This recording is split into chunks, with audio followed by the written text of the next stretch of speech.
Salma is in Gillingham. Salma, what would you like to say?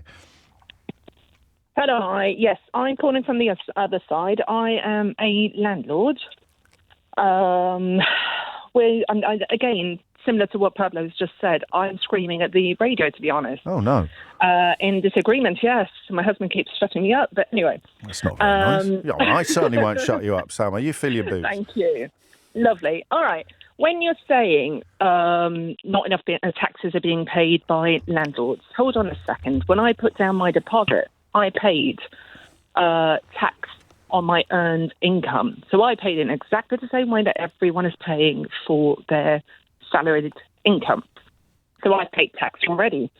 I'm still putting in, when I put the deposit in and earning from the tenant, I'm paying tax again. So I'm kind of double taxed, if you class it that way. All right? The other side of it that I'd like to... But we're talking about proportion of tax. So the money you receive from your tenant as a reward for having been wealthy enough to put down the deposit should not be taxed at a lower rate than the money that your tenant receives for going to work every day. But I've already paid tax on this salary. On the deposit, if you want to class it. I've tied up money, don't forget. So when I bought the property... But you pay tax on all money that we end up being able to spend. Exactly. So, yes, and you've chosen to spend it in pursuit of more money.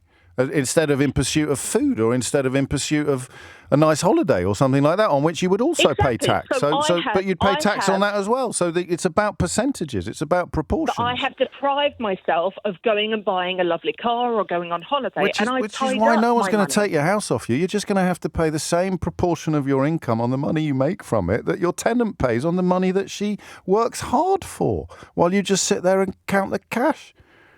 Well, not me, because I'm working and I've let out a property. But on the other hand, the part that I'd also What's like easier? to say What's easier, the money that you work for or the money that you get off your tenant?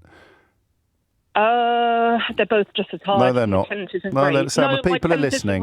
Salma, people are listening. They can hear you. 1.5 million people every week tuning into this programme. I don't know how many of them are listening at the moment. Could be all of them. There could be 1.5 million people listening to you now claim that, well, I suppose it depends what you do for a living. You might be a radio presenter, in which case it is a piece of cake. But you know and I know. You know where I am at the moment? The money you get off your tenants is much, much easier than the money you get off your boss. It isn't, because I am in my rented property right this minute, cleaning up after my tenant. Okay, so apart from today, then, when you had to do some work. I've literally had problems every single month.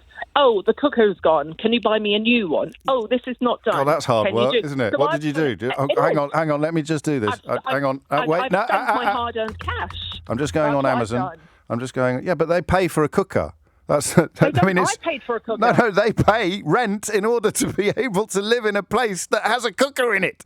Hang on. Sorry, you're distracting me. You're saying I'm earning a lot. I just bought a cooker. I just bought a cooker on Amazon. It'll be delivered at 1 o'clock today. How much do I invoice you for? No. See, that was really easy. You're classing that. That was really easy. Profit. No, you're classing it as a profit. And I'm not classing it as profit. I'm saying your job is to provide, if you are insisting on calling it a job, part of your job is to provide them with a cooker. You can't start complaining about it if they're paying rent. Can I look at it also from the other side? No, because I need you to admit... I know. First of all, you have to admit that apart from the 30 seconds it takes you to buy a cooker, or the day it takes you, or you could pay someone to clean the flat out of the money that you're making in profit, but you've chosen to do it yourself, so you will keep the money that you would otherwise have made in profit. That's easier money than the money that you actually earn. I actually have a yield of 4%, and that actually goes back into the property to repair Well, I'm not here to examine your business acumen. I'm here to examine how much effort you put in to the money to receive the money you receive in rental income compared to the money you receive as an employer. You're not my enemy. It's very hard to put the deposit into the property. Exactly.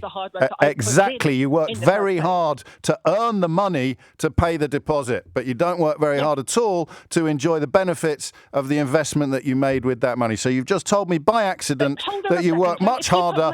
You just told me by accident. Hang on. Allow me my gotcha moment, Salma, please. Go for it. You just admitted accidentally that you worked very hard to earn the money that you now use to sort of subsidise or to produce the income that you don't work very hard for at all. You just did it. You said it live on the radio. You can't go back. No comeback. I don't think I did. I you think did. you're putting words in my No, mouth. you literally said, I work very hard to earn the money to pay preparing. that deposit. You literally said it. Yes, I did. Yes, I and you did. didn't work very hard to earn the money that you get off your tenants.